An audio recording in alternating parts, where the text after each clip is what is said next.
Hello everyone. Today we're making 1 US gallon of Java Bochet, which is basically a cool name for burnt honey coffee mead.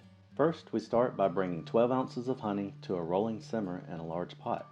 I'm using raw unfiltered Texas honey from Desert Creek Honeybee Farm. It's likely a wildflower clover blend based on aroma and flavor. I'm stirring the honey and checking it every 5 minutes until it's done. I prepared to cook the honey for up to half an hour, but after 20 minutes I was happy with the color, so I removed the pot from the heat, added a little spring water, and stirred the mixture until the honey was dissolved completely.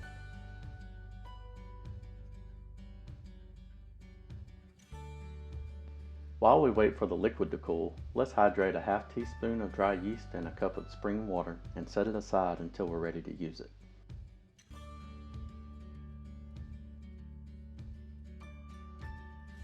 Let's also go ahead and pour out 2 pounds 4 ounces of honey into our primary fermenter.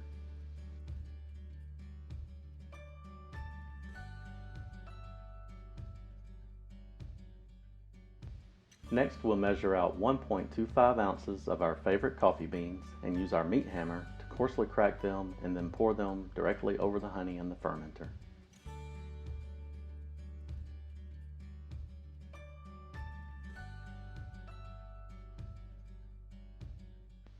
Now that our caramelized honey mixture is cooled to about 110 degrees Fahrenheit, let's pour it into the fermenter, just to over the halfway point.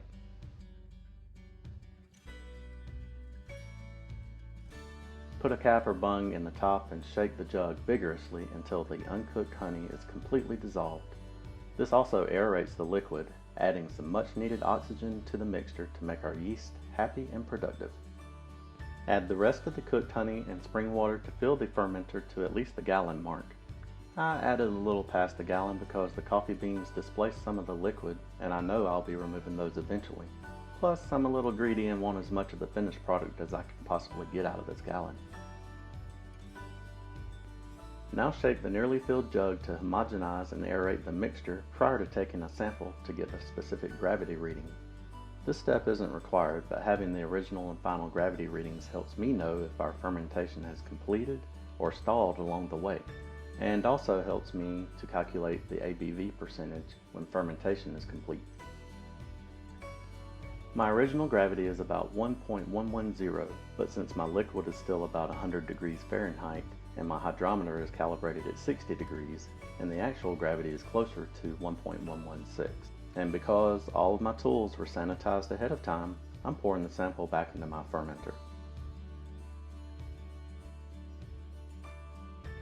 Now we're ready to pitch our hydrated yeast and give the jug a final gentle slosh to get the yeast mixed in. I know adding the extra liquid lowers my original gravity, but not enough to worry about taking another sample.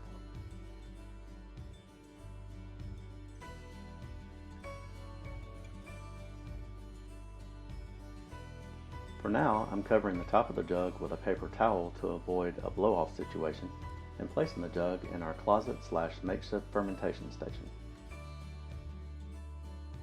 And there we have it. Our Java Bochet is mixed. We'll check on it after a week or so and see how it's going. Primary fermentation should finish within 3 to 4 weeks. After only a few hours, the yeast were getting right to work reproducing and converting the honey into alcohol. And after a few days, I replaced the paper towel with a 3-piece airlock to keep the additional oxygen and pests from getting in while allowing CO2 and other nasty gases to get out. If this seems like something you'd enjoy, please do try this at home and let us know how it turns out in the comments. All the equipment can be found at your local homebrew supply store or on Amazon, and the basic ingredients can be purchased from your local grocer or market. Until we meet again, take care, and thank you for watching. If you enjoyed this video, give it a like and we'll post updates along the way. You can also subscribe to our channel and hit that bell icon if you want to be notified when new videos are available.